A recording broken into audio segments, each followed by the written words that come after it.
السلام علیکم ورحمۃ اللہ وبرکاتہ۔ سبھی حضرات خیریت سے ہیں؟ آپ لوگ کا تہہ دل سے استقبال ہے میری اس ویڈیو میں۔ کل تبلیغ بالیقین میں سے مولانا اسماعیل صاحب رحمۃ اللہ علیہ کے بارے میں تھوڑا بہت پڑھا تھا۔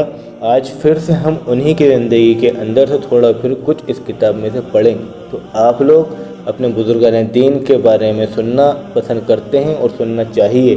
ہمیں اپنے بزرگان دین کے بارے میں جاننا چاہیے، تو اس لیے ہمیں ان کے بارے میں پڑھنا پڑے گا۔ تو ہم اس تبلیغ یقین کتاب میں سے آج اور اسماعیل صاحب رحمۃ اللہ علیہ کے بارے میں پڑھتے ہیں۔ اس کو پڑھنے سے پہلے میں آپ کو ایک بات بتا دوں، آپ لوگ یہ نہ سوچیں کہ بزرگان دین کے بارے میں ہم کیوں سنیں۔ جس نے اللہ کے نبی کی شان میں اپنی زندگیاں گزار دی ہیں، ان کے بارے میں ہمارا جاننا اتنا ہی ضروری ہے جتنا ہمارا صحابہ کے بارے میں جاننا ضروری ہے، جتنا ہمارا صحابہ کے بارے میں جاننے کا دل چاہتا ہے، اتنا ہی ہمیں ہمارے بزرگان دین کے بارے میں سننا ضروری ہے۔ چلیے اب ہم اس میں سے حضرت کے بارے میں پڑھنا پھر سے شروع کرتے ہیں۔ بسم اللہ الرحمن الرحیم۔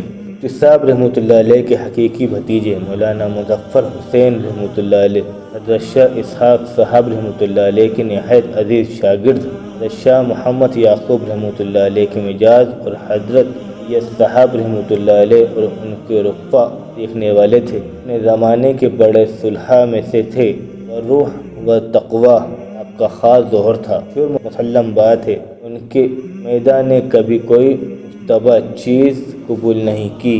ان کی تواضع، تحقیقات، نماز کے واقعات ان کے جوار و اطراف میں ابھی تک لوگوں کو یاد ہیں۔ یہ انہیں اللہ کی یاد تازہ کرتے ہیں۔ سر کے لیے ملاحظہ ہو، ارواح صلاح صفحہ 115-147۔ مولانا مظفر حسین صاحب رحمۃ اللہ علیہ کی نواسی مولانا محمد اسماعیل صاحب کے قد میں تھی۔ آپ کا نکاح ثانی تھا، 13 ارب 85 ہجری یعنی 30 اکتوبر 68 عیسوی کو ہوا ہے۔ مولانا اسماعیل صاحب کی زندگی۔ مولانا اسماعیل صاحب رحمۃ اللہ علیہ مرزا الہی بخش صاحب جو بہادر بادشاہ کے دی تھے، بچوں کو پڑھاتے تھے، پاٹک پر کے مکان میں رہتے تھے۔ تصل ہی ایک چھوٹی سی مسجد تھی کے سامنے مرزا الہی صاحب کی نشستگاہ تھی، جس پر ٹین پڑا ہوا تھا۔ اسی بنا پر اس کو بنگلہ والی مسجد کہتے تھے۔